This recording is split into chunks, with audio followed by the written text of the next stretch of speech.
problem. That really, sir, is the problem. Just let Vivek Srivastava come in. That really is the problem with the politics being practiced now. If you believe that you're in the right, then make these points and defend the decisions that were made. You cannot run with the hare and hunt with the hound and say, हमने गोली भी चलवाई, पर हमें राम भी प्यारे हैं, हमने ताले भी खोल दिए, पर अब हमें appeasement भी करना है. Vivek Srivastava, at least the left has taken a stand. It's very clear. We have taken a stand, and we believe that Mulayam Singh Yadav has been one of the tallest leaders the nation has ever produced. He was rightly honored by the BJP. Whatever might he say, Mr. Harshvardhan, about contradictions, he deserved it. He stood as the apostle of secularism in this country and took a stand which needed to be taken, and the left supported him.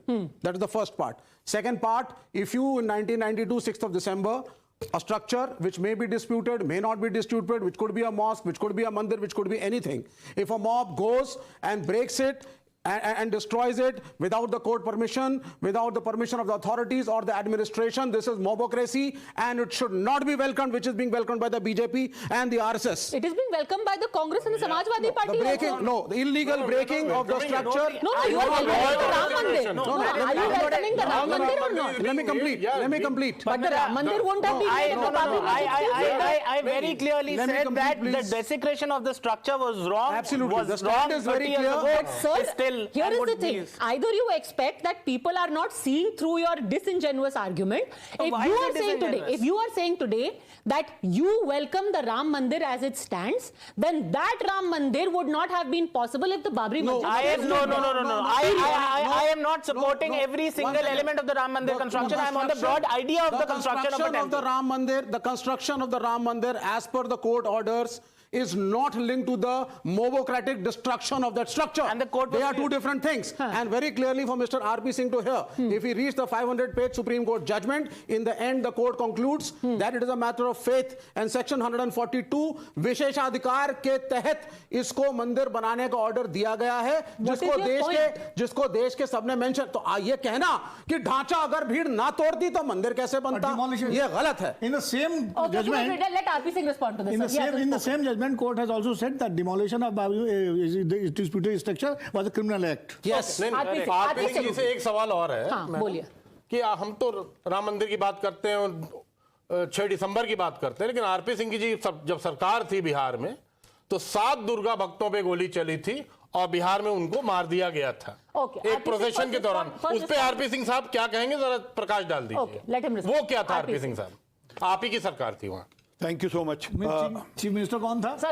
लेकिन थी Bharatiya Janata party की supporter. दोनों तरफ मामला गड़बड़ है. RP Singh, देखिए क्या कि चित भी मेरी पट भी मेरी. ठीक है, सरकार किसकी थी ये उसका जवाब नहीं देंगे. सरकार में हम हिस्सेदार थे, परंतु सरकार किसकी थी सर, मैंने टोका नहीं आपको देखा ना, कितनी गंदी बात. अच्छी मतलब मैंने बड़े ध्यान से मैंने अपनी बात निवेदन करने के लिए बात कही. ठोका नहीं, बीच में 10 बार ठोक सकता था आपको, और प्रभु ने जवान भी दी और अच्छी जवान दी, और सरदार और असरदार भी हूँ, ये भी ध्यान रखना. जो मूल बात है, ये जो कोर्ट का सारा हवाला देना, कोर्ट ने 2 साक्ष्य भी माने हैं. एक साक्ष्य माना गुरु नानक देव जी का, कि गुरु नानक देव जी वहां पे 1510 में गए थे, वहां पे मंदिर था, और ये जन्म साखी के आधार पे माना. और फिर माना 1858 में वहां पर अंदर जाकर निहंग सिंहों ने वहां पर हवन किया और उस पर दीवारों पे राम लिखा, जिस कारण से वो मस्जिद नहीं रह सकती थी. ये साक्ष्य हैं कोर्ट के अंदर. इस साक्ष्यों को कोर्ट ने माना है. अब ये जो मर्जी कहते हैं, फेथ के बेसिस पे टोका नहीं आपको सर, फेथ के बेसिस पे कहते हैं, परंतु ये एविडेंसेस कोर्ट ने इनकॉग्निजेंस लेकर फिर फैसला किया. एक सेकेंडली, अभी वो मेरे दोस्त कह रहे हैं कि सरकार ने विकास का एजेंडा बदल दिया. सर, देश के अंदर 55 करोड़ लोगों को आयुष्मान भारत का कार्ड मिलता है, हेल्थ की सर्विसेज मिलती हैं. आज दिल्ली के अंदर भी बाहर के लोग आकर अपना इलाज करा पाते हैं. दिल्ली के अंदर 84 हॉस्पिटल हैं, यहाँ पर आज यूपी, बिहार, राजस्थान, यहाँ से भी आकर इलाज करा पाते हैं. पहली बात. दूसरी बात, दिल्ली के अंदर देश के अंदर 11 करोड़ लोगों को सिर पे 11 करोड़ लोगों को किसान सम्मान निधि मिली है. 4 करोड़ लोगों को सिर पे छत मिली है. 11 करोड़ बहनों को उज्ज्वला स्कीम में गैस का सिलेंडर मिला है. आज 10 करोड़ से ऊपर लोगों के घर के पर पानी का कनेक्शन गया है. तो ये लगातार, और ये आपने जो गाना गाना था, गा लिया आपने 3 इलेक्शंस में, आपको वहां पे उसका जवाब मिल गया. लोगों ने डेवलपमेंट का एजेंडे के कारण ही वोट दिया है, और आगे भी हमारा एजेंडा डेवलपमेंट का ही है. और हम ये नहीं कि हमारे लिए राम प्रिय हैं, और अभी नहीं, हमारे लिए इसलिए नहीं कि हमने कोई दिखावा करना है. 1989 में हमारे मैनिफेस्टो में दर्ज है कि हम राम मंदिर बनवाएंगे, ये हमारे मैनिफेस्टो में था. आपकी तरह नहीं है कि कभी कुछ. Okay. So, 10 seconds. Okay, 10 seconds. Okay. 10 First of all, RP Singh ji, it is very clear. Court ने 142 सेक्शन के आधार पे कहा है matters of faith. Please listen to me sir. Archaeological evidence the judgment is done. No The judgment is done. Quote कर रहे हैं ना फिर. नहीं ये मिसकोट कर रहे हैं ना. उन्होंने सुनी सबकी है पर बोला it is a matter of faith. एक minute it is a matter of faith. Quran में बानी में लिखा है ऐती मार पई कुरान ने तय की दर्द है on the Babar on invasion of Babar. This cannot be done. Please, we are not going to go back and discuss the court order because that is done. Let's come to the present. The present is that this is a political event. The temple is not complete. Election notification is going to come most probably in the first month of March. Okay. And this is a timing for 2024 elections, and it's a political event, not a religious event. The Prime Minister has become bigger than the Shankaracharyas. The Prime Minister has become bigger than the Dharam Gurus. Dharam Guru ban gaye Rajnitijna, Rajnitijna ban gaye Dharam Guru. Okay, you ये इस देश में हो रहा है. Harshvardhan ji, respond to this. मुझे लगता है कि जब कोई कम्युनिस्ट धर्मगुरुओं की चिंता करने लगे, चिंता नहीं कर रहे हैं, देश की चिंता है. धर्मगुरुओं को समझ में आ जाता है कि क्या है, लेकिन 2-3 फैक्ट जरूरी हैं. वैसे तो सर्वोच्च न्यायालय ने निर्णय सुना दिया तो हम उस पर पीछे नहीं जाएंगे, लेकिन फिर भी क्योंकि बार-बार ये कहा जा रहा है कि ये आस्था की वजह से, तो 2-3 पॉइंट बीबी लाल और के मोहम्मद को सुनना चाहिए.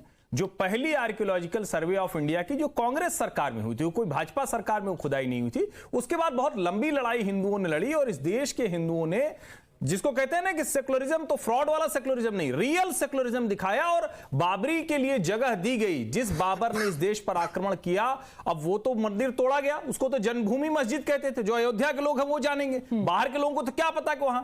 और उस जो अयोध्या नगरी थी उसको कैसे शापित बना दिया था हमारी सरकारों ने, किस तरह से वहां, जिसको कहते हैं किसी तरह का इकोनॉमी, कोई रोजगार कुछ नहीं था. आज वो सब होता हुआ दिख रहा है. और जो सबसे बड़ी बात है, देश तो खुश है, राम को मानने वाले खुश हैं, और राम काल्पनिक नहीं है. उनके प्रमाण देश और दुनिया में हर जगह है. जो कहता है कि काल्पनिक है वो मूढ़ता के पहाड़ पर बैठा हुआ है. ऐसे लोगों को सोच समझकर बोलना चाहिए.